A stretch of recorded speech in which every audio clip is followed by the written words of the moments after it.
চারটি জিনিস আমাদের কাছে আছে যেটা সর্বশ্রেষ্ঠ।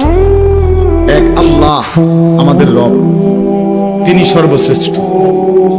দুই, মুহাম্মদ সাল্লাল্লাহু আলাইহি ওয়াসাল্লাম আমাদের রাসূল, তিনি সর্বশ্রেষ্ঠ।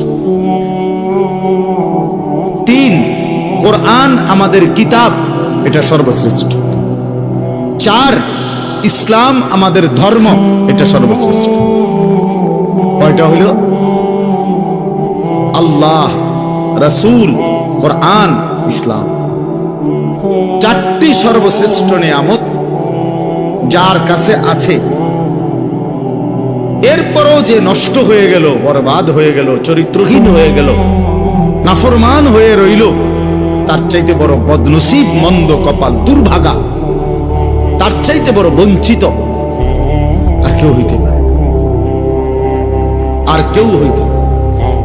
এই জন্য আমি সব সময় নওজোয়ান ছেলেদেরকে বলি যে বাবা, তুমি, আল্লাহ তোমার রব, মুহাম্মদ সাল্লাল্লাহু আলাইহি সাল্লাম তোমার রাসূল, কোরআন তোমার কিতাব, ইসলাম তোমার ধর্ম, এত বড় চারটি সর্বশ্রেষ্ঠ নিয়ামত তোমার থাকার পর তুমি নষ্ট হইলা কেমনে?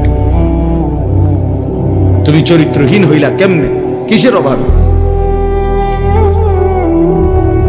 তুমি এক ওয়াক্ত নামাজ পড়তে চাও না, আল্লাহকে চেনো না, আখিরাত পরকাল বলতে কিছুই ভাবো না, এত বড় অসভ্য কেমনে হইল?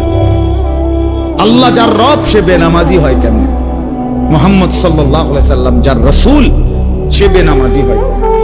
ইসলাম যার ধর্ম, সে সিজদা দেয় না কেন? কোরআন যার কিতাব, সে কিভাবে আল্লাহর নাফরমানি? কি কারণে নষ্ট হয়ে গেল?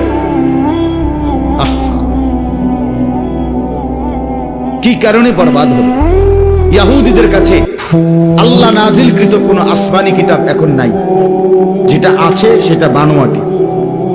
খ্রিস্টানদের কাছে আল্লাহ নাজিলকৃত আসমানি কিতাব এখন নাই, এটা তারাও মানে, যেটা আছে সেটা তাদের বানানো বানানো। হিন্দুদের কাছে কোনো আসমানি কিতাবে নাই, নাজিলকৃতও নাই, বানাইনও নাই, যেটা আছে এটা তাদের ব্যক্তির রচিত এবং একাধিক। রামায়ণ, গীতা, বেদ, কুরআন, এগুলো অনেকগুলো। তাইলে পৃথিবীর কারো কাছে নিখুঁত কোনো কিতাব নাই, কারো কাছে নিখুঁত কোনো ধর্ম নাই।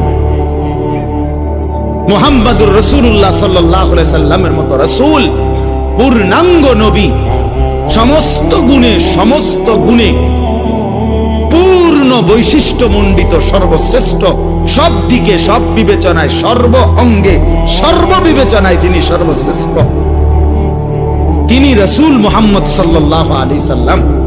অন্য কারো কাছে নাই, আমাদের কাছে সব আছে। আমাদের কোরআনও নিখুঁত, আমাদের রাসূলও নিখুঁত, আমাদের আল্লাহও নিখুঁত, আমাদের ধর্ম